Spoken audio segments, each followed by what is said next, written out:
Okay. Yeah. It's getting ready. It's something with Zoom and Facebook connection. I see meeting is now streaming live on Facebook on my screen. Okay. Yeah, it great. has already started. Great. So, Vitaimo, welcome everybody who's tuning in now and future listeners who may be listening after this is posted and circulated. I would like to welcome on behalf of our wide Fulbright community and also alumni community that is a global community. And in particular today, we are being hosted in this talk by Kolo, Ukrainsky Fulbrightsky alumni. We're very thankful to Kolo for this opportunity to share and to learn from one another. The title of our roundtable today is War and Resistance, the Role of Archives and Cultural Preservation in Ukraine, 2014, 2022, 2024, and beyond. So I have in front of me an incredible set of individuals that have, over the past 2 years and earlier, done significant work for Ukraine's culture and Ukraine's heritage, Ukraine's artifacts, Ukraine's documentation. I hope that today and this month marking the 2-year anniversary of the war is not an anniversary that we will have to mark again, but we are documenting everything that is happening in Ukraine so that future generations can look back, will never forget, and history will be a testament to and a testimonial to the bravery of Ukrainians, especially those who are on the front line now defending Ukraine. So it is in everyone's honor today that we're working with this incredible set of individuals here who really are front runners for the future and for future generations of future Fulbrighters to learn and understand Ukraine. I will introduce our speakers one by one. We will move through the discussion. I won't give a long introduction, but if you're interested in learning a little bit more about them, their bios are posted on our announcement, and I'm sure they would be happy to also to hear from you if you reach out to them. So I will start with our first presenter, who will be Dr. Natalia Musienko. Dr. Natalia Musienko is Executive Director of the Ukrainian Fulbright Circle, Ukrainian Alumni Association. Since 2018, she is the chair of the board. She is a leading research fellow at the Modern Art Research Institute of the National Academy of Arts of Ukraine. And she has also many other titles to her name, but I will turn the floor now to Dr. Natalia Musienko for her presentation.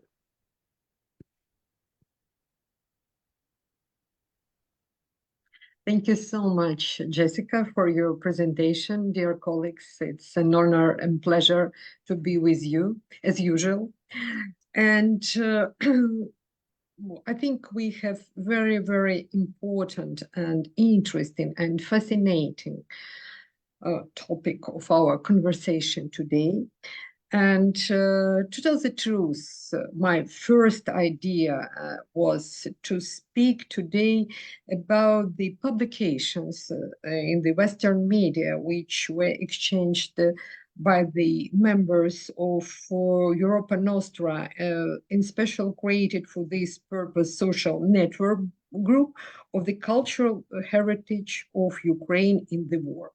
I collected these testimonies and these articles in different languages, especially in English and French, that are more familiar for me. And such a case study through this prism of professional cultural heritage international organization allows drawing conclusions for the design of the methodological and methodical basis for the further study of cultural heritage, not only in Ukraine, but for the wide generalization. Based on the analysis, the recommendation for national and international organization could be given.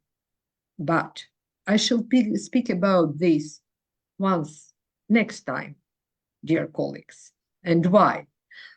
Because after my recent communications with yesterday and 2 days ago with different colleagues, I have got information that an inspiring and amazing initiative, Heritage Solidarity Fellowship for Ukraine, could have its third stage. Igor, sorry, I just received this information. I have not informed you yet. Yes, and that's why I decided to change my topic, change my idea of my presentation, and to speak, to call your attention once again for this inspiring initiative, Heritage Solidarity Fellowship for Ukraine. Yes, because we're speaking about preservation of archives, of role of archives. We're speaking of the cultural heritage of Ukraine, but our main focus should be, of course, on those who preserve it, on the cultural defenders, cultural heritage defenders. So let me please give you some information. And I'm giving this information and speaking about it today just to call your attention and ask you to join this Heritage Solidarity Fellowship for Ukraine crowdfunding for this fellowship. So, first call for the Heritage Solidarity Fellowship for Ukraine was in spring 2022. Second call was in 2023. And now we are waiting for the third call. The fellowship scheme provides much needed financial support to heritage professionals in Ukraine who are currently facing hardships, as well as to individuals who have displayed civic activism in protecting Ukraine's cultural heritage during the war. And the amount of fellowship is €500. And to date, already nearly 200 Ukrainian heritage defenders have received this solidarity support thanks to the fellowship. The first was tranche of the fellowship was raised by Europa Nostra and Global Heritage Fund, and with a matching contribution by International Alliance for the Protection of Heritage in Conflict Area through the support of the European Union. Together, it gave €100. And other smaller organizations, as Architect Sweden and Europa Nostra Sweden, contributed also to this crowdfunding campaign. By the way, it was the first crowdfunding campaign ever of Europa Nostra, and it was very successful because people really understood, individual members or member organizations understood the necessity of this help. And on last March, Olive announced its decision to renew its commitment to Heritage Solidarity Fellowship for Ukraine with additional amount of €50,000. And this project was funded by Olive also through the support of the European Union, and this is very important.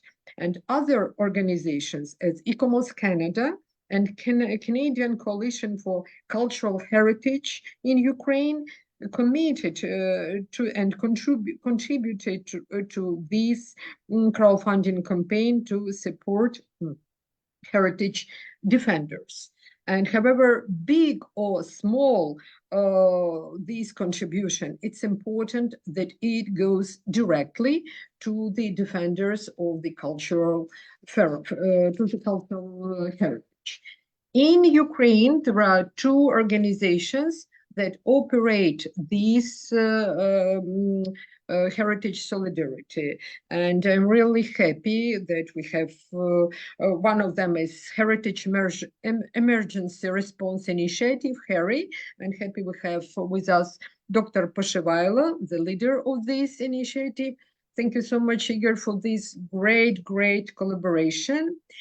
And also we have on our screen of the active members, participants of this initiative, of this fellowship as Milena Chor. The second organization is Ukrainian Fulbright Alumni Association, KOLO. Thank you so much, Oksana, for your great participation in this fellowship as well. So these two organizations created an expert council of 11 members for impartial evaluations of the candidates. It includes the representative of various cultural institutions and volunteering initiatives, and proceeds, I underline, on the voluntary base, because our aim is that each penny goes directly to the cultural defenders. So an expert council selected candidates meetings the following criteria: work in museums, library, archives, and other cultural institutions, significant contribution to the preservation of cultural heritage in war situation, an active civic position in the preservation of cultural heritage in the occupied, deoccupied territory, demonstrated mutual assistance and leadership for the purpose of preserving cultural heritage. And especially when the people are in the difficult situation of those who live and work in the zone of the active hostilities. And each stage of this fellowship also had several each stage had several stages, sorry. So the expert council received instruction on the selection criteria and format, which included 3 stages. First, receiving all the applications. For example, in 22, we received 1,300 applications only for 150 places, fellowships that we had. So you can understand that it was very, well, morally very difficult work for us. And of course, the majority of our selected fellows are from museums, from libraries, and of course, from national cultural institutions, from regional cultural institutions, urban cultural institutions, and rural. And we paid a special attention for those who were in this time in the occupied territories, and those who were in need. I can give you a portrait of a fellow. Despite the life threat, these people initiated limited resources and even losses. These people made the preservation of the cultural heritage their highest goal. They understand the value of everything that has Ukrainian roots, because by destroying the history, one can destroy the nation itself. Of course, they're extremely brave, loyal, and hardworking people. The fellowship is, first of all, an opportunity to continue doing their favorite business while meeting people their private needs is a secondary importance. Really, for these people, they are at first they're thinking about their libraries, their museums. However, we underline that we do not need report. We ask them to use the monies for themselves. However, the majority of them use the fellowship for helping their institutions. And very important that in this fellowship, one can nominate another people. I know, where is it, Milena? She nominated, I think, 10 person, because once near in the very difficult situation, once without communication, the people even did not know that such fellowship exists. But knowing about the hardship of these people, the colleagues could do it. And so really it was a great, it was a very important task. And speaking about professions, among the fellows, we have archaeologists, archivists, architects, drone operators, volunteers, journalists, restorers, cultural monument defenders, librarians, and I have already underlined that majority are museum workers from around 75 cities, towns, and villages of Ukraine. We do not disclose names of the fellows for the moment because some of them are still on the occupied territories, and it is we shall once upon a time we shall we have the list of all the fellows, of course, but once upon a time, what it would not be dangerous, we shall disclose, and we shall disclose this all the testimonies the people gave us by telephone, by the way. Some of them made it publicly on the social media, but we did not ask to do it because first is to be safe, and I'm really inspired by these brave people, really inspired. And I think that the idea and the possibility of the continuation of this fellowship is really very, very, very timely, and we need it to give more help to more for the defenders of the cultural heritage. And if I would like, if I have several minutes more, dear Jessica, I would like to give these several minutes to Milena and to Igor for just their to hear their feeling about the heritage, because both of them worked hardly, and Igor and Milena are members of this expert council, and Milena also nominated 10 persons. How many people did you nominate to receive the heritage too? So please. Thank you so much for your attention. And it is very pragmatic, my intervention today, because when we shall have the third call, I will write you, dear colleagues, to invite you to maybe the institutions or individuals who can join this inspiring initiative to help the defenders, because cultural heritage without its defenders cannot survive, it needed. Thank you. So if we can do for several minutes with Milena and Igor for their comments on the heritage, it is great. Thank you. Milena? Absolutely. Let's move to Milena Chorna. Dr. Milena Chorna is an art historian and a cultural heritage expert, and as present, she works as an expert in the subgroup on safeguarding cultural heritage of Ukraine at the European Commission. She has also volunteered for the Museum Crisis Center, and she is an expert on cultural heritage of the Ukrainian Cultural Foundation since 2020. So please, Dr. Chorna.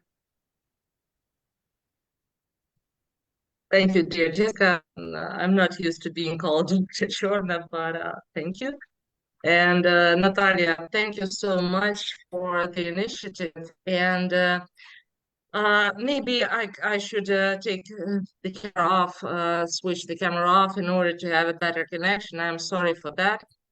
But first of all, thanks for the initiative because you know, reflecting back on the first days of the full-scale invasion, there were not many people who were willing to support those who stayed behind, to support the museum workers. That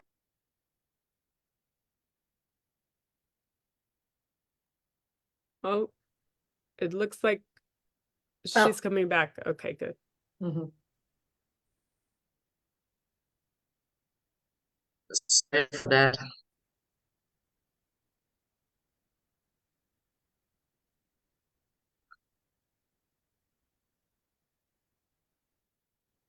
Can you hear me? Yes, we can hear you now. I'm sorry for that. It's really bad connection on the left bank, and I not consider that. It was really hard to find people who would, you know, support those who stay behind, because it's a stereotype that the ones that stay behind, they are collaborators, and that is completely wrong.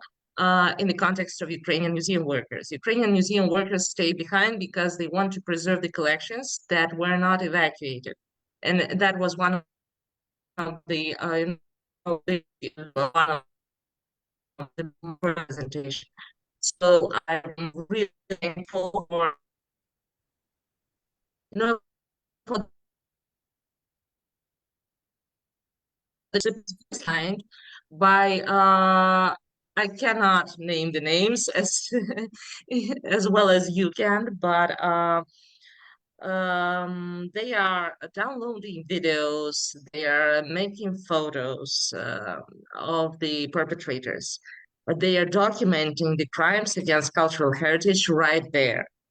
And supporting them, even slight support of them, means so much because they feel appreciated and they feel needed, and they feel that well, they will not be labeled. They might not be labeled when they are, you know, deoccupied, and they're still needed in Ukraine. So thank you so much for that part. Very much. Yes, thank you, Natalia. Thank you, Milena. Igor? Just want to note for the audience that Dr. Poshovailo is General Director of the National Memorial to the Heavenly 100 Heroes and Revolution of Dignity Museum, in short, Maidan Museum. And he is a cultural activist, ethnologist, and museologist, as well as cultural manager and art curator. He is ex-chairman of the Museum Council at the Ukrainian Ministry of Culture and a vice chair of ICOM DRMC, International Committee on Disaster Resilient Museums. So please, it is quite an honor, Dr. Poshovailo. Good evening, good afternoon. It's really a great pleasure to join this roundtable discussion, and the topic is so relevant. Because 10 years passed, and it's a high time to at least to discuss the experience, the lessons we learned since the war started in Ukraine. Because, as mentioned before by Dr. Musienko and by Milena Chorna, really our experience can be quite important to our colleagues worldwide, because here in Ukraine we received such a great support, international support, and in a kind of some sense we tested in a very severe conditions a lot of methodologies, a lot of approaches which were in some countries developed only on a theoretical level. But in Ukraine, we had the chance to adapt them, to test them, to supplement with much more novels which are relevant to our Ukrainian context. And especially speaking about the role of archives and cultural preservation in Ukraine, it should be mentioned that the Ukrainian cultural sector and cultural infrastructure sector is quite big. And in general, at the very beginning, we have noticed that a lot of international partners suggesting some support to Ukraine. They mentioned mostly movable, immovable heritage, buildings, the collections, cultural values, but not often we got the proposal to support people, in fact, cultural capital. And Natalia mentioned just the fantastic outcomes of the very successful cooperation between several American, European, and Ukrainian organizations to support people on the ground. And Milena just talked about some really heroes on the ground in the cultural field, people who sacrificed their lives, sacrificed their families. And we had a lot of discussions 10 years ago when the war started, because we tried to become much more resilient, to resist on a cultural level to the war. And we discussed a lot international approaches, handbooks, toolkits. But what was important for us to discuss the balance between the balance of responsibility, what you do when your institution, your organization is being occupied by armed men, and what you do, you take care of your staff, you rescue your own life and life of your family, or you take care of your collection and the building if it's really historical or architectural. And so a lot of discussions, but no one clear answer, because there is theoretical answer. Of course, human life is priority, and this it's a general approach. But in many situations in Ukraine, people ignored this universal approach, and they put their life in risk to preserve cultural treasures and to save their staff members. And in this connection, I'd like to also to stress that the situation, the cultural sector in Ukraine appeared since February 2022. It was unprecedented in the scale, because no safe place all over the country, and all the protocols connected to some theories on mitigation of the damage, on evacuation of the cultural property. They did not work properly in Ukraine, because no safe storages, no safe regions, no safe locations. And the results of this attack on culture is immense, and we have almost 2,000 cultural so-called cultural objects in Ukraine, but we mentioned historical sites, museums, libraries, archives, theaters, cultural houses, sometimes maybe not in the national or local inventories, but very important for local communities, because they were centers of community life, of passing the centuries-old traditions. And of course, more than 7% of cultural infrastructure, I mean, the institutions, people are still on the occupied territory, and the level of damage is huge. And it was quite amazing how internationally and nationally Ukraine self-organized at the very first days and weeks to protect the assets, to protect the buildings, people, monuments in different regions, some very close to front lines, sometimes maybe not so close, but very important sites which became shelters and hubs for hosting the evacuated collections and staff members. The second stage, very important, was how international support helped Ukraine to become to develop their capacities, to get protection equipment, packaging materials, to get much more knowledge and skills shared by international colleagues, how properly to evacuate, document, etc.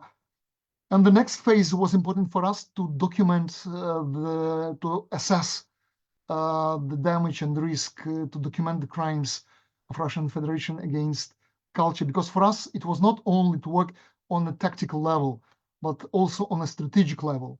And in particular, there were a lot of discussions within the Ukrainian heritage and cultural sector, what we do today and what we do tomorrow. Because for us, it was not enough to be completely engaged in operational level. We were thinking in this situation what we will do tomorrow and the day after tomorrow. And the cultural sector in Ukraine raised the questions before our government on different levels, encouraging them to develop a kind of a strategy. And we discussed like a kind of a strategic planning for creating the cultural emergency national response system. And with Milena, we are in the European Commission subgroup on protection of cultural heritage, and we discuss and develop, and I hope it will be instrumental, the recommendations for the governments on the EU level and on a national and regional level in Ukraine. We also developed some instruments. Our National Restoration Center and our conservatives worked closely with Getty Foundation, with Smithsonian Institution. And at this moment, I think that almost all Ukrainian institutions which are not in the occupied territory can boast a fruitful cooperation with international partners, either separate museums or some institutions like ALIF, Cultural Emergency Response, World Heritage Fund, SER, Europa Nostra, and a lot of others, which became very, very helpful in this time of hardships for Ukraine. So at the moment, we also discussed on different levels the current needs, what we need today. And these needs are mostly focused on better coordination and not duplicating so many efforts which have been undertaken on a regional, national, international levels. It is important for us to develop a kind of a sustainable system in our cultural heritage protection and modernization.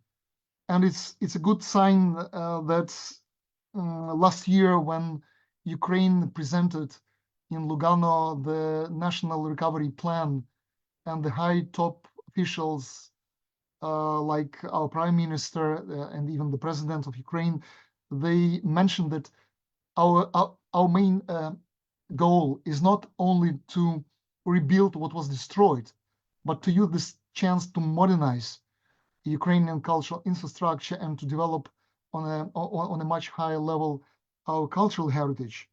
So at the moment, we also need to create a kind of a hub, cultural heritage emergency hub, and there are also a lot of discussions on its functions, on how it should be, on its structure, on its missions. And there are already several hubs in Ukraine which developed from the previous public initiatives. Like some people like Himo, they are mostly completely engaged in documentation of the damage. There are Skeiron, for example, guys who made the fantastic laser scanning of damaged objects, and even not damaged, because in some cases the best way to protect immovable heritage is not bags of sand, but proper documentation, which will help to stabilize and reconstruct or rebuild the damaged building.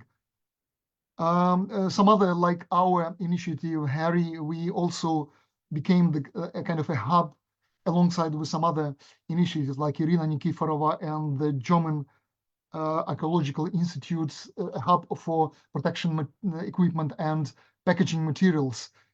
So it seems at this moment it will be great if we will be able to create a kind of a platform to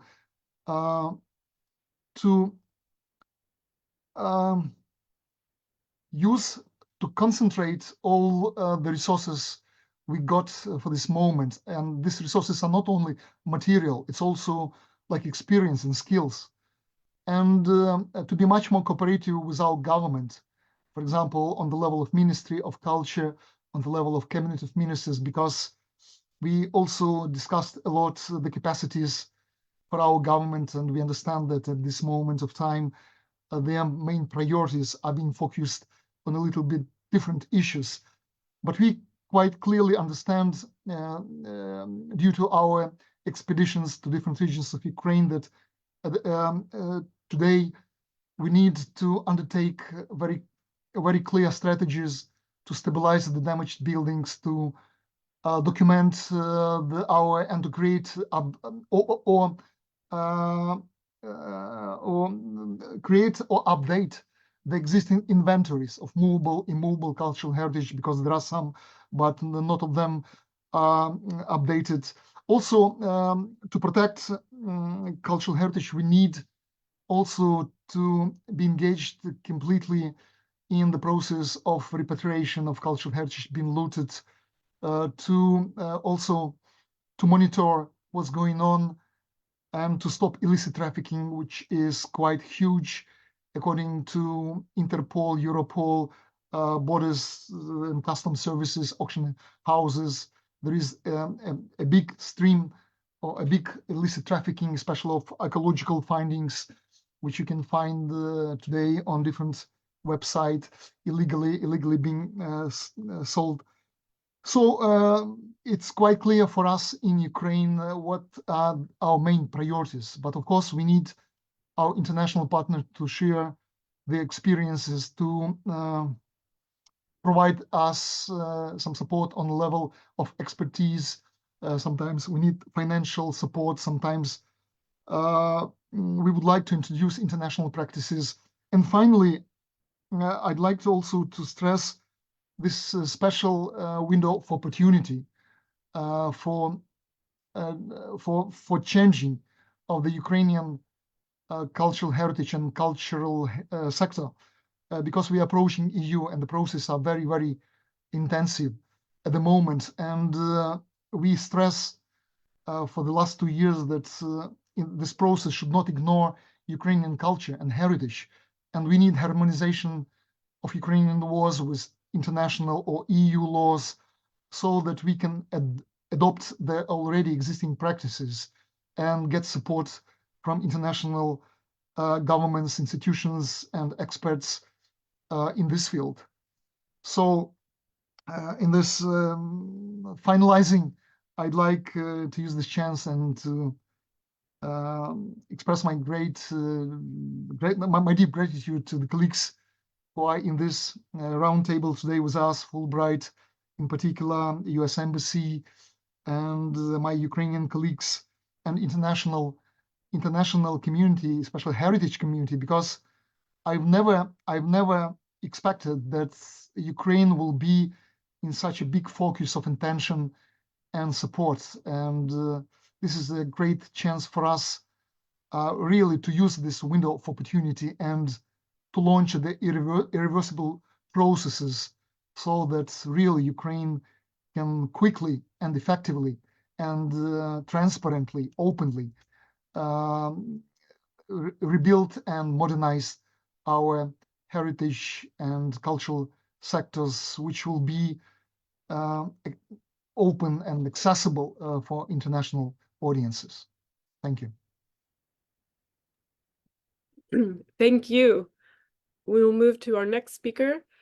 Dr. Amelia Glazer is Professor of Literature and Chair in Judaic Studies, as well as Associate Director of the Institute of Arts and Humanities at the University of California, San Diego. So, Dr. Glazer.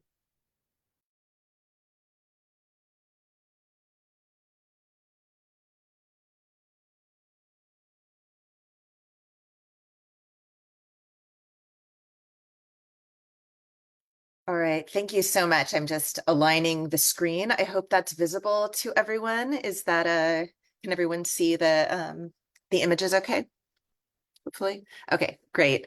Thank you so much, Jessica, for this invitation, and to the Fulbright for hosting this. I was a Fulbright Hayes Scholar in Kyiv in 2002-03, back when I was a student, and it was a formative year for me for everything I have done since. So what I want to focus on today is the relationship that that scholars and translators abroad have with the events of the war in Ukraine through its poetry. And this is mediated by several different layers of distance. Obviously the geographical one, but also language and people's carefully curated social media feeds, as well as the genre of poetry, which is the genre that I work on as a scholar of literature and as a translator. And I'm going to introduce an archive that I've created together with a student, Paige Lee. Oh dear, I realize that you see that. Is that better? Okay. First of all, just to give me as a scholar better access to this poetry and a way of understanding it better. And it's an archive that I'm hoping will eventually go live so that other scholars and translators can use it. This is an archive based on poetry that's been posted to Facebook by poets, often in real time. Poets will sometimes write directly into Facebook feeds, and it will show up for people to see, usually a global audience or whoever's on Facebook. So what social media has offered poets is a place to talk about the war as it's happening. The platform of Facebook in particular allows for comments, empathy, sometimes even translations that will show up in the comment thread, sometimes right alongside the original and alongside nascent pieces of literary analysis. I started to keep track of Facebook posts, Facebook poems for my own research around 2019, so shortly before the pandemic. And I was doing this as a scholar of Ukrainian poetry, but also as a translator. And around the same time, I was beginning a project of translating several Ukrainian poets together with my colleague Yulia Ilchuk, who's at Stanford. In an act of shameless self-promotion, I've put the cover of our first collaboration on this slide. This is Halina Kruk's A Crash Course in Molotov Cocktails, which came out a few months ago with Aerosmith Press. We've also collaborated on a series of posts to LitHub, Literary Hub, with little essays that I've written about Ukrainian poets and our translations. And we have a book of Iakiva's poems that is forthcoming with Harvard's Ukrainian series. So contemporary poetry offers a challenge to scholars. It's hard to know exactly where to look in the present moment. Horace, I have this quote by Horace on this slide, famously said, "Who lasts a century will have no flaw." So what do you do with poetry that you want to study that is not yet a century old? So if contemporary writers and themes and forms have yet to find their place in literary history in a kind of longue durée, a large data set of poems can help us to displace this historical hierarchy with a more present focused sense of how words are changing, different poems that are gaining traction among contemporary readers. So I wanted to start by just sharing a poem or two with you, and then I'll quickly share the archive in the very, very short amount of time that I have. So the ability of poems to convey or understand a struggle across the kinds of borders that I'm working with, I'm talking to you from San Diego, California, have been essential to poets writing in Ukraine since 2014, both as writers conveying the collective experience of Ukrainians at war, but also as readers who might themselves feel distant from the front line, from the worst of civilian casualties. This is a poem, the very beginning of a poem posted by Halina Kruk in 2022 that starts with the lines, "Our news feed is a gallery of loss. Nasha strichka novin halere utrat," father, mother, son, daughter, sister, or brother. And she goes on to talk about this disconnect between posts on her Facebook feed of happy family gatherings and then posts about the war. So I began to notice a change in the way that Ukrainian poets were using Facebook around the time of the 2014 Revolution of Dignity.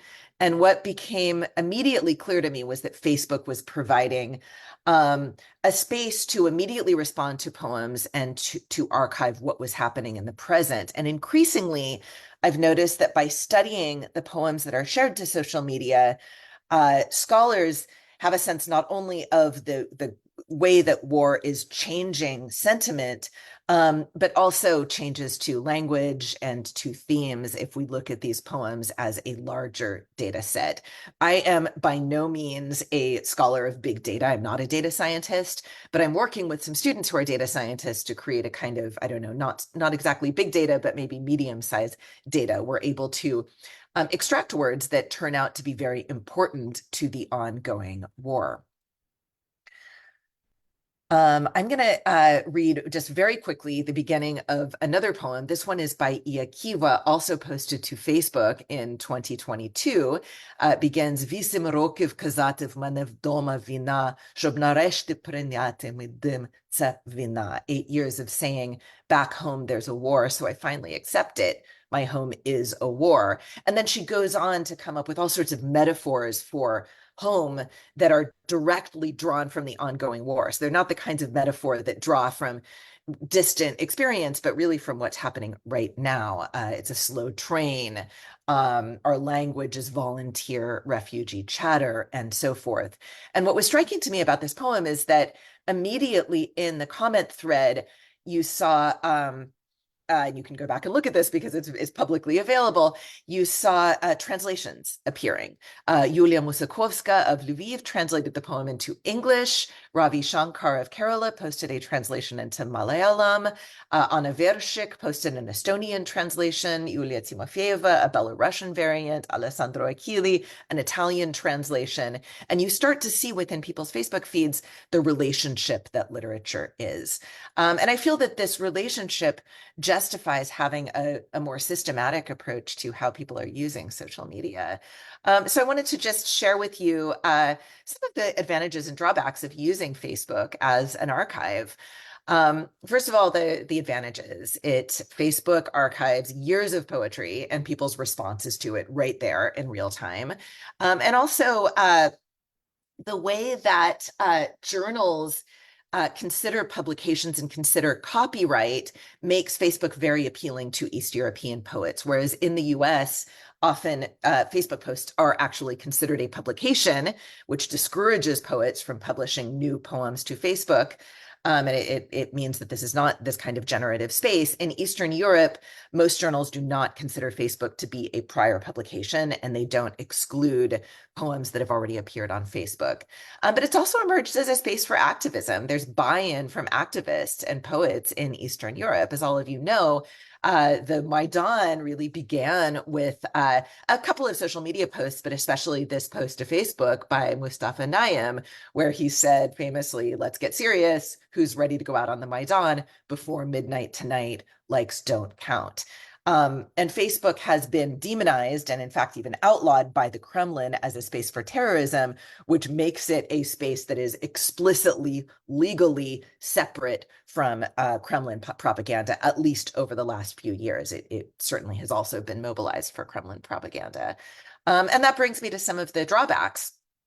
There are questionable corporate ethics. It is US focused. This is an American space, corporate space where poets are posting their work. There are documented mental health risks, including, cyberbullying, depression, addiction. And of course, there are challenges to accessing big data, in part because of the Cambridge Analytica scandal that came out after the 2016 American election. Facebook has made it very difficult to scrape. And I have not even tried to scrape Facebook. We copy paste poems that we want to put into our archive.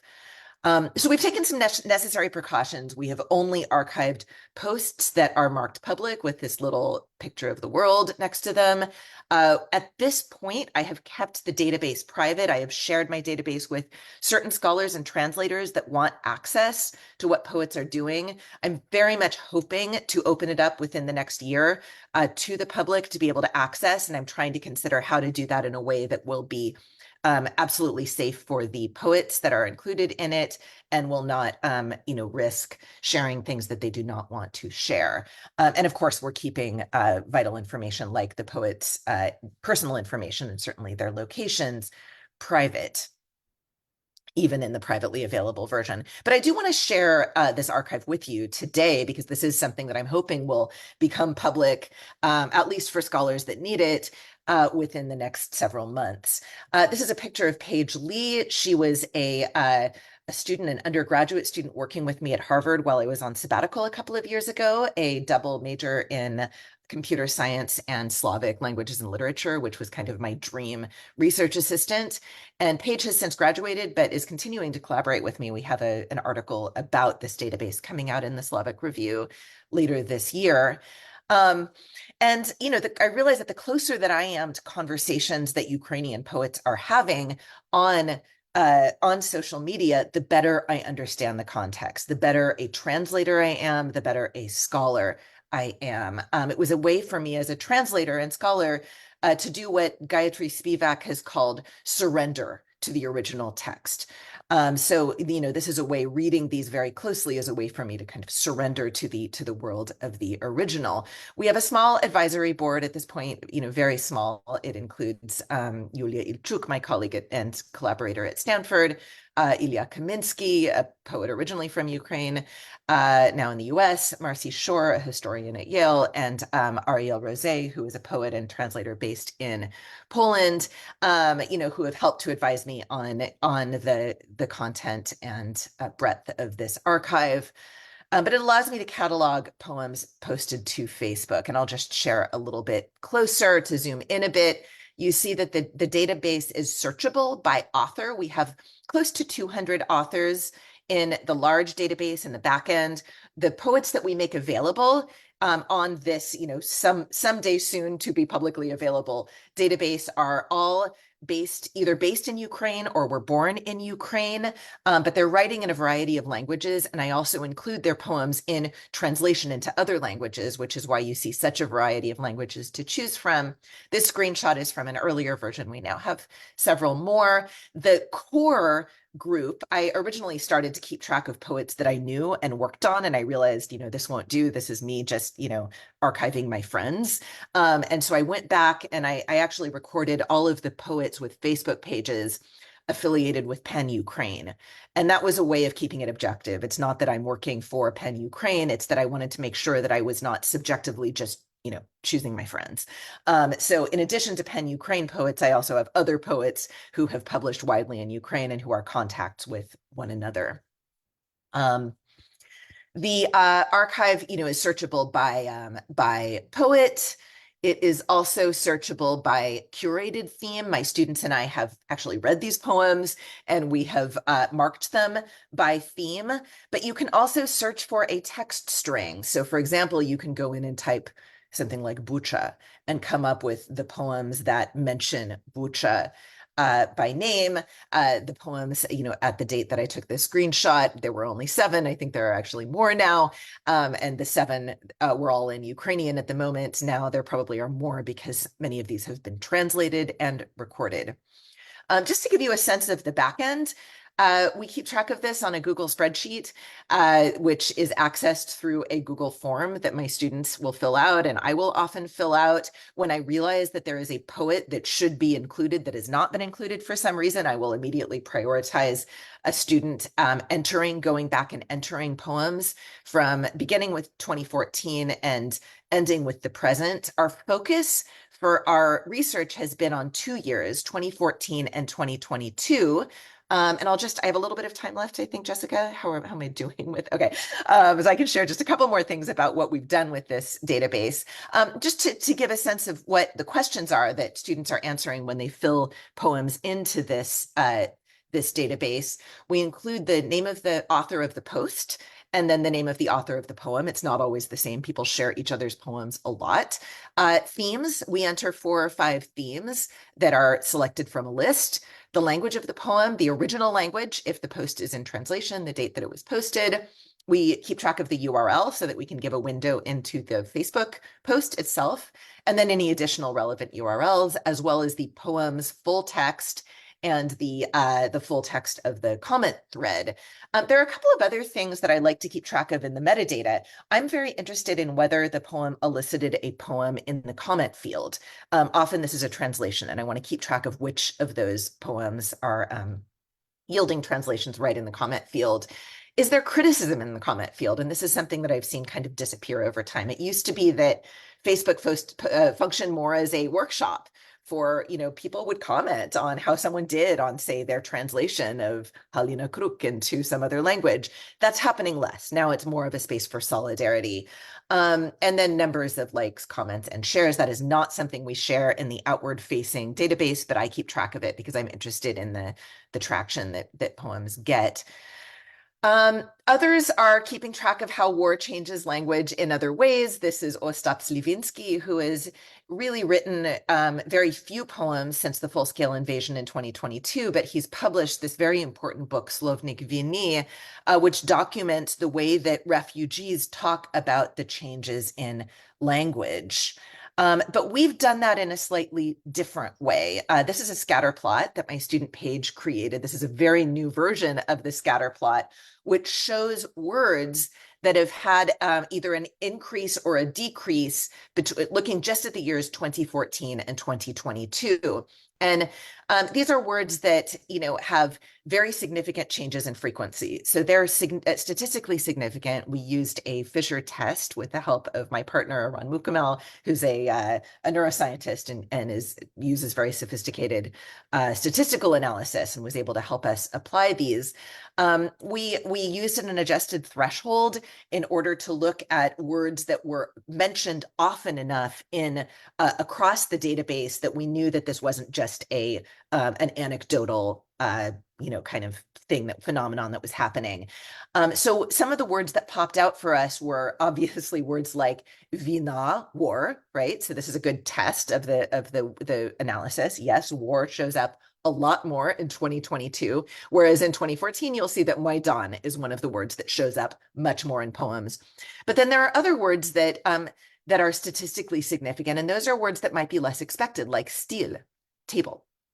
Right, that wasn't something that I expected to see, but sure enough, it's actually quite significant that people write poems about table and tables. This appears in several poems. This is a poem posted in March of 2022 by the writer, artist, and musician Pavlo Korobchuk, which is about a bombing. And he writes, dirty sweaters, flowers off the windowsill, hair full of dust and plasterboard, everyone covered in fire and consumed by fire. The table too, laid for several people. This is from March of 2022, so shortly after the full-scale invasion. But what I've noticed is that, the table is the space of domestic security. And many of you probably saw this image, which circulated about a year after Korobchuk published his poem of a home, an apartment in Dnipro, where the table laid with apples was revealed after a really horrific bombing that killed 40 individuals. I would not have noticed table I hope eventually I would have in just a close reading, but the statistical analysis combined with close reading helps me to do this. And my hope is that this data set will help others to do the same. I'm guessing, Jessica, that I may be running out of time, so I'm going to go ahead. Should I go ahead and stop here? You can take a couple more minutes if you want. That's fine. Yeah, I have more things that I'd be happy to share, but I want to be mindful of the time. I can just share a couple of other things we've done. This is a word co-occurrence network that Paige also ran, and this is interesting. It shows words that appear in multiple poems together. So for example, this is a link that shows Zemlya and Krov. So earth and blood. And this appears, it's not that it's huge data. This is, again, small or medium-sized data at best, but you have the co-occurrence of these words 10 different times over the course of the data set when we ran this, and this was several months ago, and different authors that are using these words together. So this gives a sense of not only the way that words appear together, but sometimes unexpected words will appear together, which shows you how metaphors are being used and how language might be changing. Another thing that we looked at was the language that's used in the comment field. And this has changed remarkably. In 2014, only 49% of the comments were in Ukrainian versus 2022, where it had already jumped to 62.2. And I'm guessing that now, 2 years later, it's even more drastic, the shift. We've also been very interested in the translations of Ukrainian poetry by language. The vast majority of poems that were translations of Ukrainian poems in 2014 were into Russian in 2014, and this has shifted into many different languages in 2022. Alongside that, we see toponyms. We've looked at toponyms, meaning place names in poetry. It would seem that this expanding network is itself changing the poems, right? Poets are speaking not only to Ukrainian readers, but they are speaking to a broad community of international readers who are, responsible for lobbying their government to rally behind Ukraine, who are translating their poems, who are in a wide conversation. And so you have many more toponyms that are mentioned, place names that are mentioned both in Ukraine, in Europe, and beyond in 2022. And I'll just end by citing the very beginning of a poem by Iya Kiva, which references some of these place names. This is from 2022. The poem starts, Stvarili spisen provinu підпільну гуманітарку. We've packed a contraband humanitarian aid kit of war songs and shipped it to Europe, America, India, and China, paving the Silk Road with great Ukrainian literature. By the time Russia had waged a full-scale war on Ukraine, many poets appear to be looking elsewhere, and Europe appears in a large number of poems.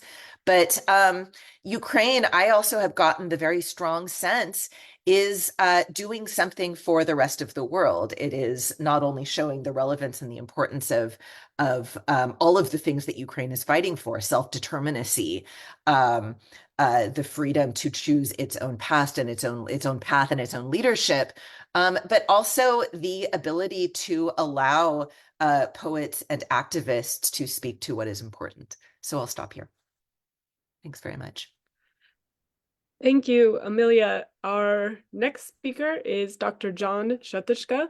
He is Yaroslav and Nadia Mihailuk postdoctoral fellow in Ukrainian studies at Harvard Ukrainian Research Institute, and also a historian of Eastern Europe and the Soviet Union with a particular interest in 20th century Ukraine. John.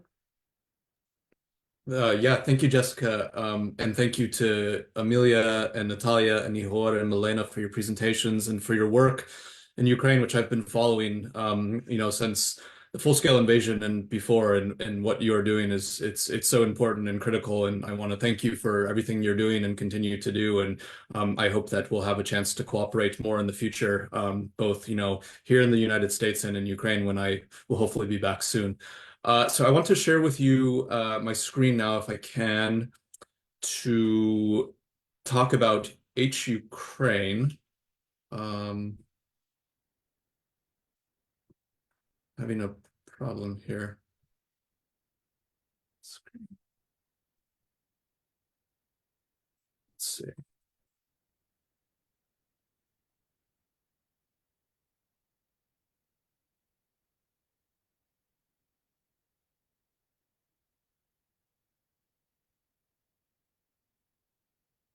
Can you see my screen now? The Ukraine. Yeah, okay, great. Sorry about that small delay. So Ukraine is a sort of an online hub, space, and archive for all things related to the scholarly and academic community in Ukrainian studies. And I wanted to show you the screen to sort of talk about the history and the conception of Ukraine as a space, how we got here, and what we're doing now. So Ukraine started, really, the idea was born in 2018 when I was a graduate student studying for my doctorate still.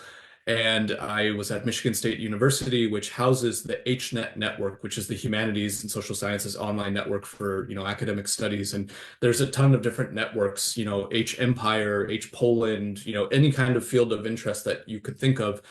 There's a network for it. So there was an interest from me and others for a space to make content related to Ukraine available in sort of a one-stop shop. And until this time, the closest thing that we had was H Russia or H Soyuz. And you can imagine that this is problematic to understand Ukraine through only these lenses, right? And we thought that it was critical that Ukraine has its own space to archive all kinds of things happening, such as, calls for papers, conferences, book reviews, blogs, discussions, you name it. We wanted to do this. And, it is sort of surprising that, HNet has been around since the 1990s and that H Ukraine didn't go live until 2019. You thought maybe this would happen in the early 90s, if not then, maybe 2004 after the Orange Revolution, if not then after Euromaidan. But no, it took a while. And, for various reasons, it didn't come into being until 2019.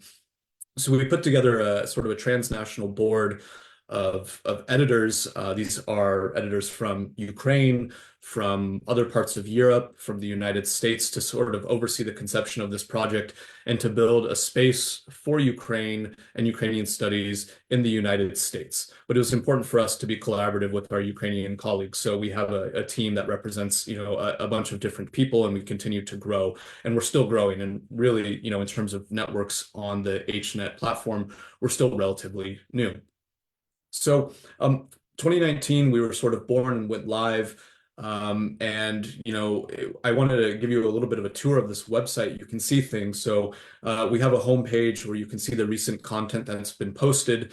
And what's great about HNet is that it's free and accessible to everyone. All you have to do is sign up for a free HNet account. And once you do that, you can submit posts right to H Ukraine or any other network you want. And I and other editors moderate this. We read through these posts and then submit them, and then everybody in our network sees them. So if you have ideas for collaboration with museums in Ukraine, or you want to get input on collaborative things with preservation efforts, you can submit posts and people can reply, and there can be a thread of discussions, and it's all open access. And this is important too, especially in the context of cyber warfare, and the Kremlin obviously has a past with this, that anything that's on H Ukraine is documented and online permanently. So it's a place to preserve things as well, although we don't necessarily consider it just an archive. We do a lot of other things. So in addition to looking at, I'll show you our resources page here. We have things, calls for papers, conference announcements, departments and programs. And it's not just for like PhD and master's studies, but, museum programs and all kinds of spaces for this. We also started an emergency resources for Ukrainian scholars page almost immediately in February of 2022. I was still in Poland, but our team put this together really quickly, and it was a place to start housing scholarships for Ukrainian scholars who needed money and scholarships to continue their work both inside and outside of Ukraine. And we continue to post things there. And I know colleagues in Ukraine have told me that it's been valuable for them to be able to have there are other places that are preserving these academic science for Ukraine and others that are preserving these resources, but H Ukraine is one of them, and it's here, and they can come look for new opportunities. We also do an H Ukraine Spotlight interview that I run. So the whole purpose of this is to center Ukrainian voices and those who work on Ukraine, and they're short, digestible interviews about work. And it's not just academics like historians or anthropologists or professors. We also want to interview folks who work in museums and in cultural preservation. So, there's an opportunity here, I think, for not only my colleagues in Ukraine that are on this call, but for others, write to me and we can feature your work. And this gets read by many people, and it's picked up, across the world as those who read about the work that's going on in Ukraine. So it's a great chance to sort of spotlight what you're doing in Ukraine, and also, the efforts of your organization. We also do things like post jobs related to Ukraine, journals and publications of interest. So one of our colleagues, Irina Skubi, she always collects tables of contents and new works in Ukrainian studies each month, and she compiles a list, and then she sends it out via H Ukraine. And so you can go to this sort of link and see all the new sort of publications. And these are listed, you know, not just in English, but also in Ukrainian, Russian, Polish, and other languages that we work in.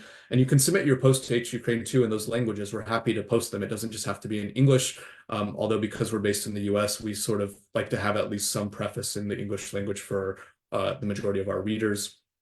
We also have online and digital projects, so this is a great resource if you're interested in that. We highlight professional associations in development. And then we also have a project that Irina runs called Projects and Their People, which spotlights cultural preservation and academic work in Ukraine and gives attention specifically to the work that, you know, my colleagues on this call are doing. So if you're ever interested in that, we can highlight your work, and it's also a good chance to promote what you're doing and perhaps get some funding and some interest from an international audience. And then we have some other resources for researchers and teaching. Now, we also do other things to sort of promote Ukrainian studies, and we have a couple of blogs. So we have two that we run, one called Reflections and one, you know, Chronicles the Chroniki.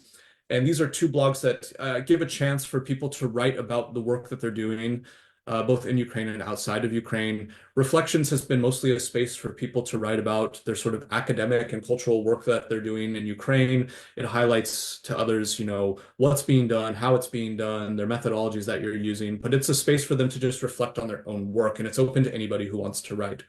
And Chroniki is the same thing. It's about traveling to Ukraine. It's about the experiences in Ukraine. And we're really trying to promote our colleagues that are still in Ukraine to write about what it means to be in Ukraine during this war. And it doesn't just have to be academics, although we tend to work with them more or less exclusively, but it's open to anybody. So I also encourage you to take advantage of these resources.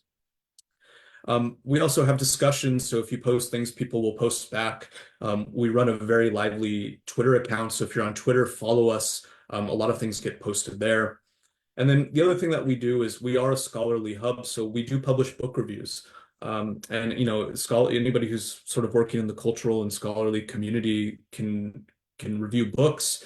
You can write to us with books that you want.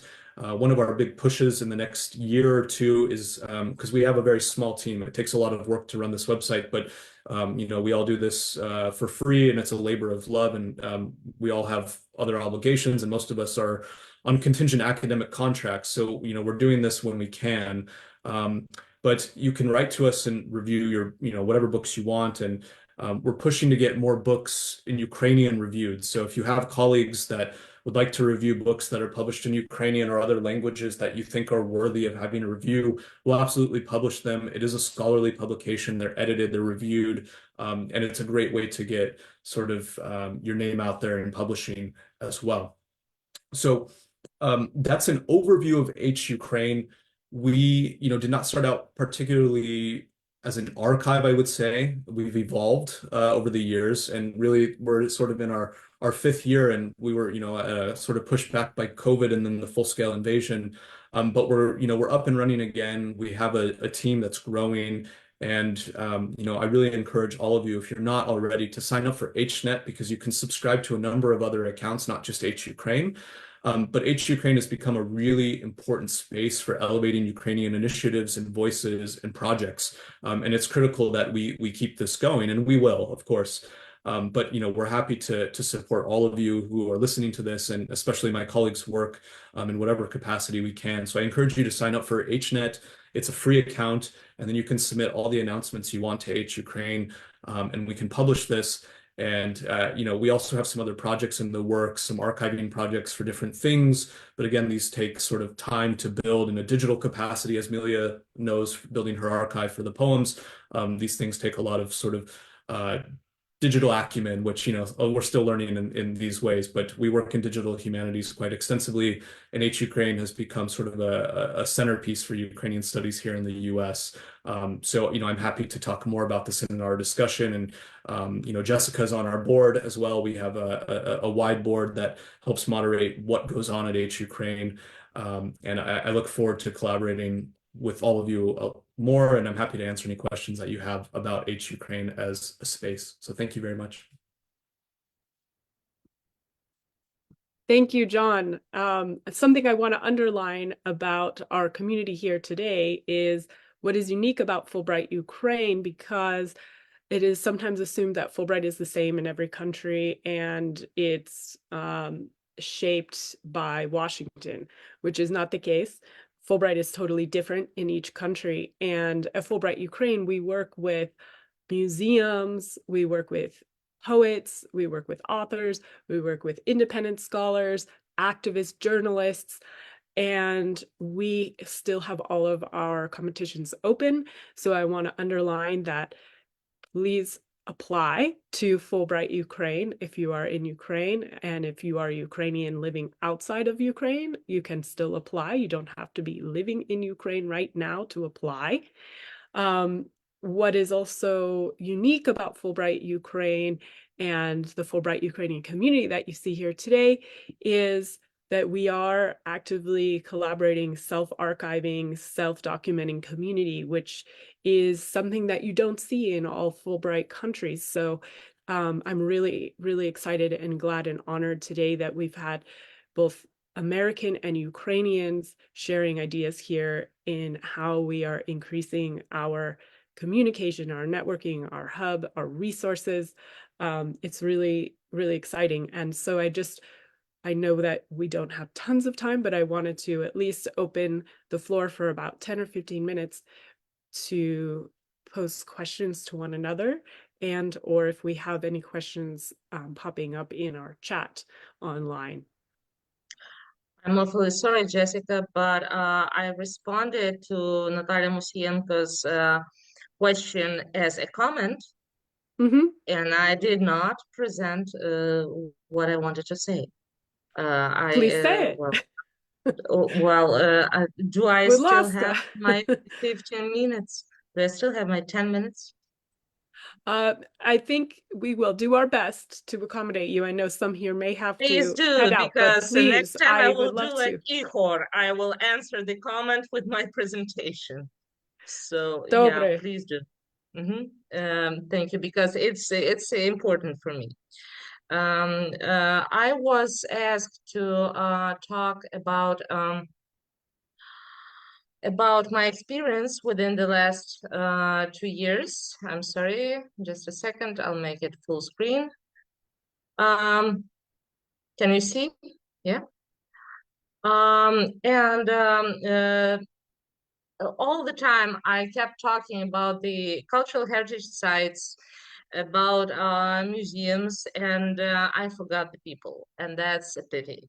So today I really wanted to stress upon the people, and thank you, Natalia Musienko, who mentioned that the support of those who stayed behind. You can see that's the map we have, like every day, each second day. It's red, and yes, as Igor said, you can never be safe anywhere. But still, there are places where you are under specific attack. As you can see, there are almost 600 state and communal museums located in the areas, and almost 400 of them are in the area of immediate ground fighting. When you hear, and if you hear, that the museums were not prepared, please do not believe that. The museums at the front lines, the museums close to the front lines, were prepared months before the start of the full-scale invasion. They found some packing materials and they were ready to go. Unfortunately, there is the legislative issue which other countries which might like to consider. The directors of our museums do not have enough authority to take out the collection out of the museum premises. I know that some countries allow their directors to do so, but most of them do not.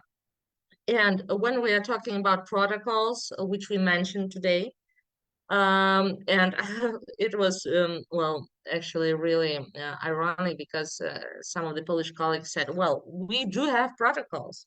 We will not have the problems you had, because we have protocols and we have trainings, and our Polish firefighters and soldiers will come on each stage and help us out.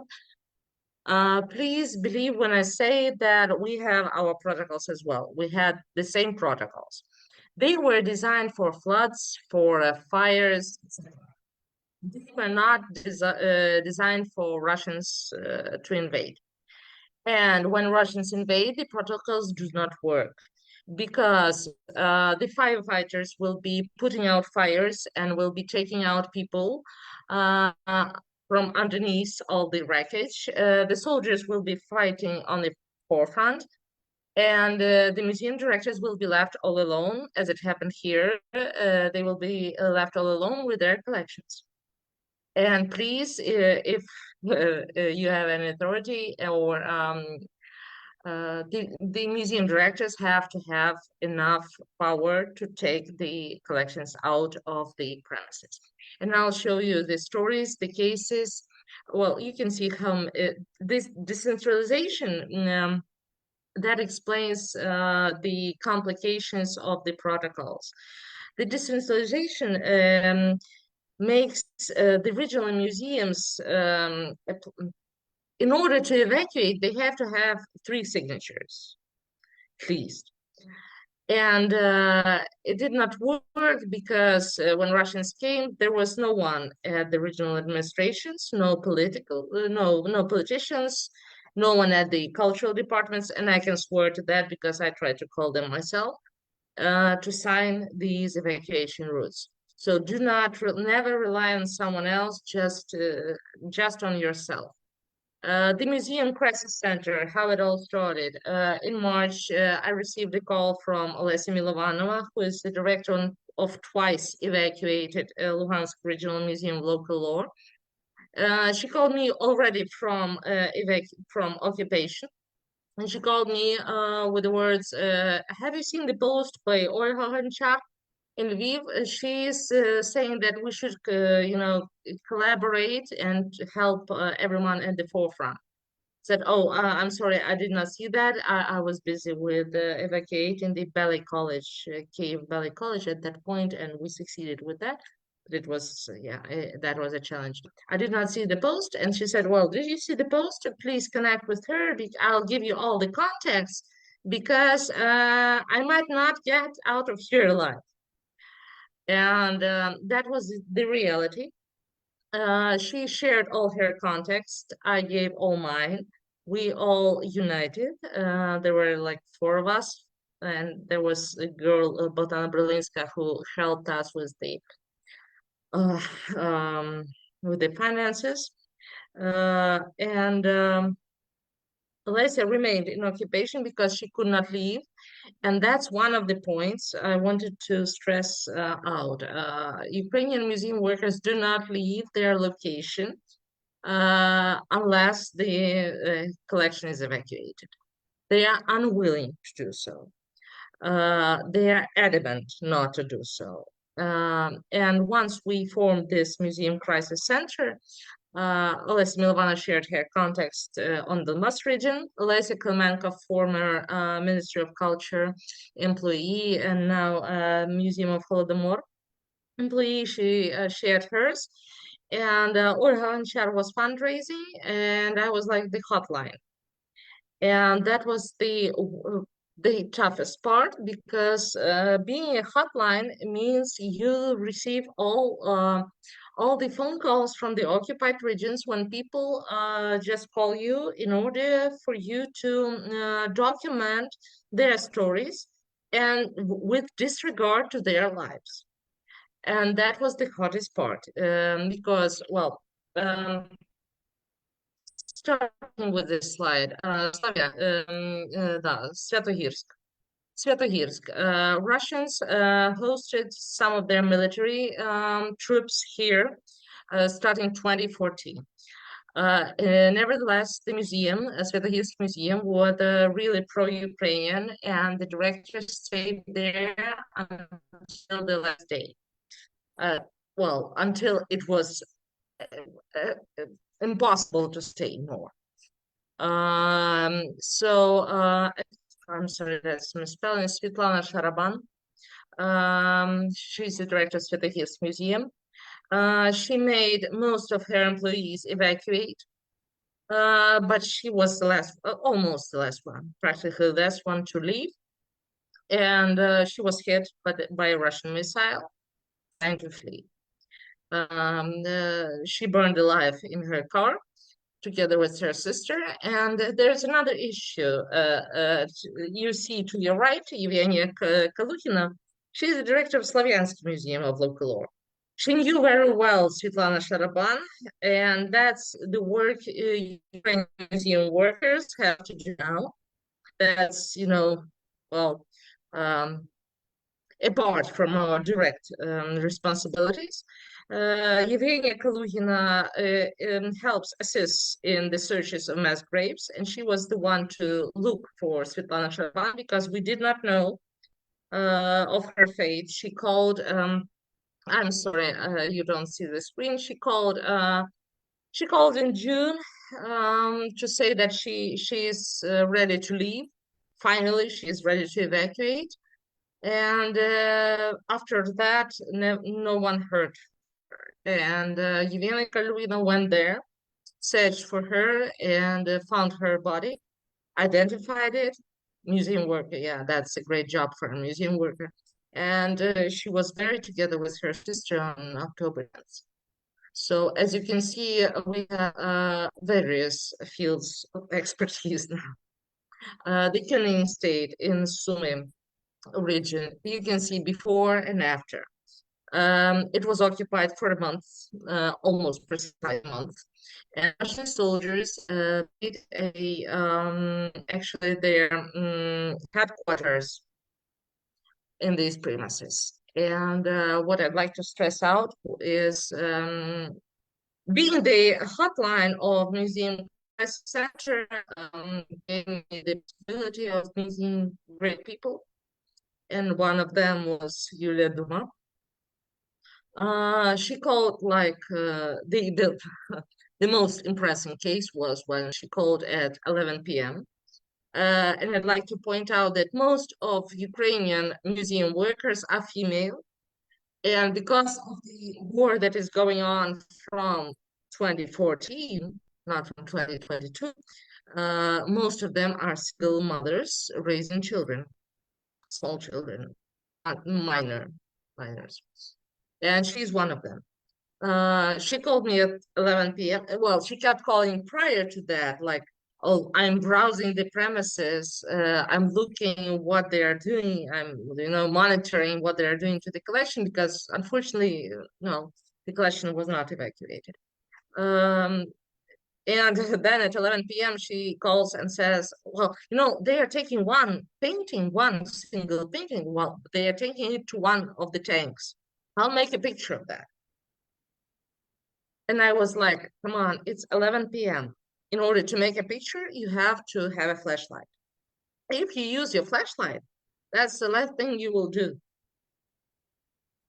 And the answer of this lady, it just, knocked me down because the answer was, as long as as long as you receive the picture, it doesn't matter.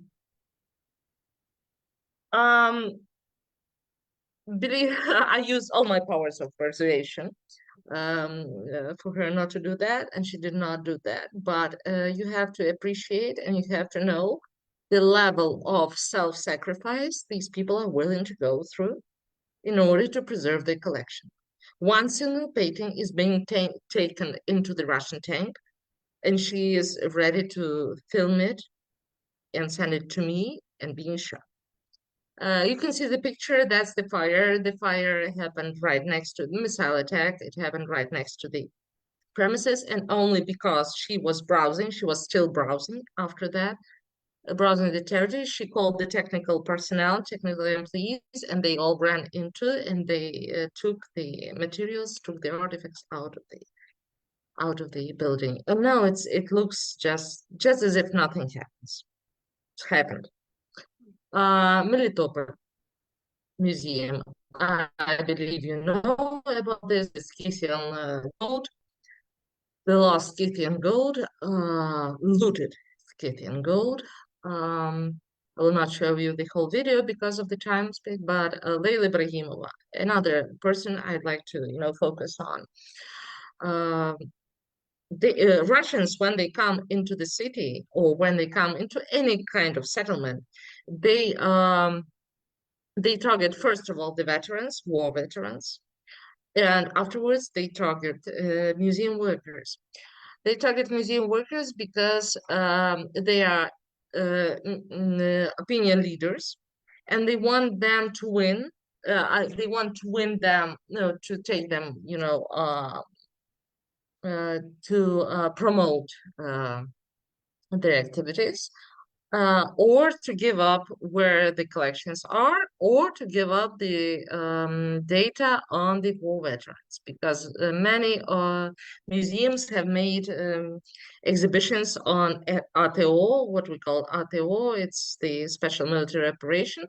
So yeah, they're specifically searching for museum directors. And Leyla Ibrahimova, you might have heard of the story. She was abducted, she was kidnapped, she was kept hostage, and if it wasn't for the Crimean Tatar community that united and asked, well, what is going on, she would not have been released. Unfortunately, I cannot elaborate on the details, but she is still not safe. She is still not safe, and I cannot elaborate on the details. Oktyrka. You can see before and after. It was a targeted move. It was a targeted missile attack. But now the director, who I believe it was almost a heart attack when she saw the whole building burning. Now they brought themselves together, and now they are revitalizing, reconstructing the building, and even more, they found a lot of archaeological objects beneath the building, beneath the construction, and they're making a whole hub, a whole performance out of it. So all the bad, well, there is a positive moment to that. And finally, the Kherson Museum, as you can see before and after. And I would like to point out the importance of digitalization, because many museums that were looted, they were not digitalized. Legally, we had the responsibility to fill in the paper forms, and only like lately it was inscribed to to make the digital format. Unfortunately, most of the museums that were looted, they were small regional museums at the forefront, and they had really, low percentage of digitalization. So at present, the Ministry of Culture has already tried out, and fortunately, by summer, they will present the registry of movable cultural heritage, in order for the museums to fill in all the forms, in order for the state to know what we have, because for 30 years it was all on paper, which is inadequate. I'm sorry. But fortunately, Kherson had it all digitalized, and we now have all the pictures and all we need for the prosecution. And if you want to know more, there is this data on this site of the Ministry of Culture. And please note that the data of UNESCO and the data of the Ministry of Culture, they differ.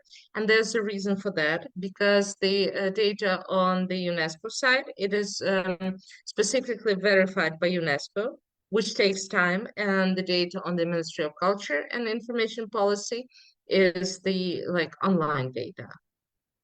What we have, we can use, and it is still I believe it is still underestimated. We still cannot estimate the whole scope of the damages. It is still not the whole scope, because we'll get to know once we deoccupy the territories. So yeah, thank you. Thank you so much. Sorry if I took some more time than I should have. Amazing, amazing, Milena. It's such a moving presentation as well to see the faces and the photos of these women directors who are doing so much for Ukraine and facing incredible, unbelievable threats to their lives. So we are nearing the end of our time together. I do want to open the floor for any questions to one another. Maybe we can take one or two brief questions. Go ahead, Amelia, Dr. Glazer. A question for Milena. I mean, what an amazing presentation. Thank you for this, for sharing this. And I'm really just kind of heartbroken and reeling from it. I guess my question might be on others' minds as well. Are there things that we can be doing to help those of us abroad, either to help digitize materials, to help in this process of getting materials out? I know that there are some efforts, but there probably isn't enough. So I wonder if there are things that you can add to that. Yes, thank you for the question. I'll be sincere. There's so much help coming from abroad that it would be irresponsible of me to ask for something more. First of all, we have quite enough of Sucho, the initiative. They have helped within the first month, and they have preserved the data on their servers. And at present, UNESCO has offered, it was like last week, UNESCO has offered their servers. They are providing the service to preserve the data from Ukrainian museums. So we are receiving as much help as possible regarding the digitalization. But unfortunately, we do not have enough help regarding the educational issues, regarding the collaboration, because Ukrainian museums have to learn how to present themselves in the international community. And being a post-Soviet country doesn't help. We still have post-Soviet exhibitions, we still have post-Soviet narratives, and we are unable to change them. So if there's any possibility to provide that, academic mobility, let's put it this way, academic mobility. I'll mention through Fulbright that there is one global platform called Fulbrighter, where it's user-driven, so you can register as a former Fulbrighter or Fulbright staff member or otherwise connected to the community and find other Fulbrighters based on interest. However, because it's so broad and worldwide, I'm working on getting a custom-built Fulbrighter for Ukraine. They have something similar already in place that they built at Bulgaria, because that way American Fulbrighters can find Ukrainian Fulbrighters more easily. And in our upcoming cohorts, we do have some individuals from Ukraine, one from the National Academy of Sciences Head of Archives, Office of Head of Archives, working on digitation of archives and working with Ministry of Digitation. So she can also help champion these, form an interest group within our Fulbright community that can then grow.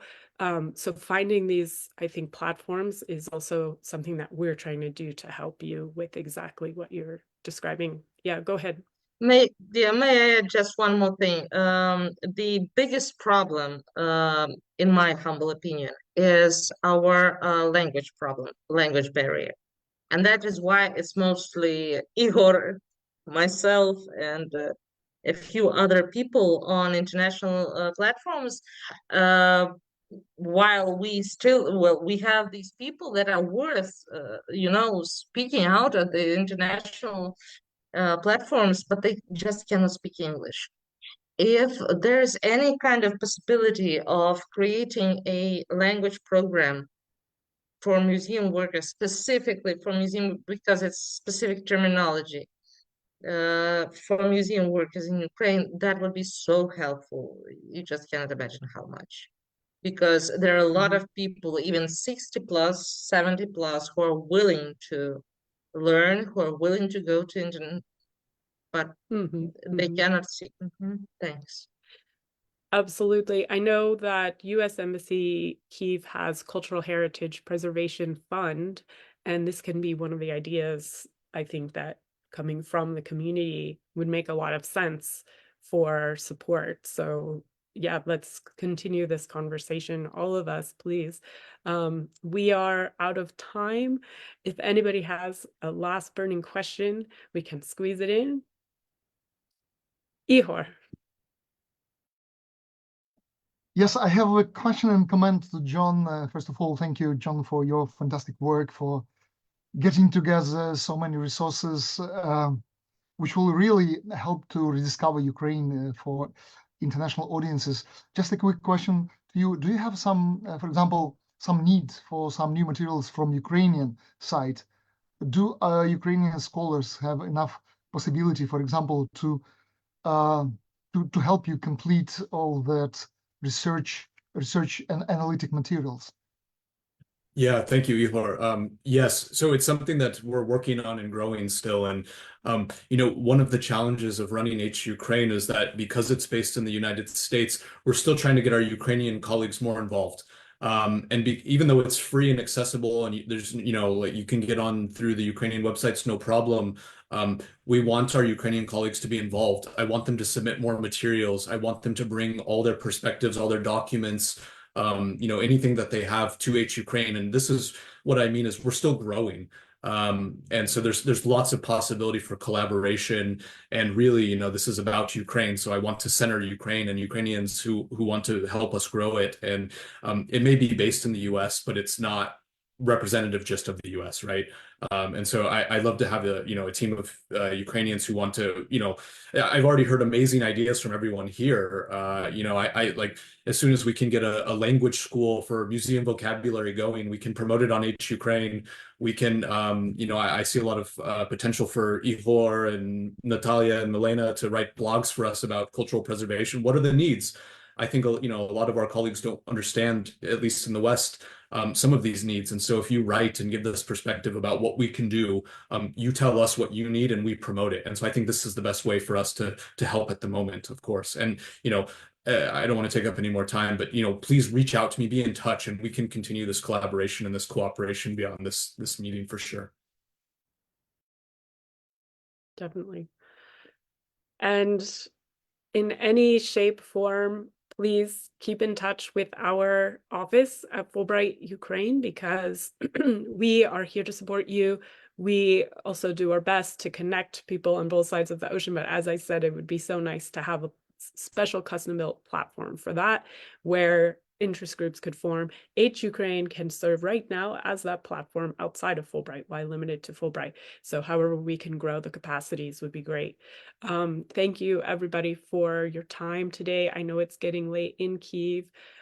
We are praying for peaceful skies, safe dreams, and health and prosperity, and above all, solidarity, because we stand in solidarity shoulder to shoulder with you at Fulbright, and we hope that you have a wonderful rest of your day in the US. Amelia and John, thank you for joining us on such short notice. Again, as I said before, we are on the eve of the 2-year anniversary of the all-out war and the 10-year anniversary of the war, but also the 10-year anniversary of the Maidan Revolution, which Dr. Poshovailo underlines for us, and that revolution lives on in all of us. So thank you, everyone. Slava Ukraini. Thank you for standing by us. Yeah, Героям слава. Героям слава. До побачення. До побачення. Bye-bye.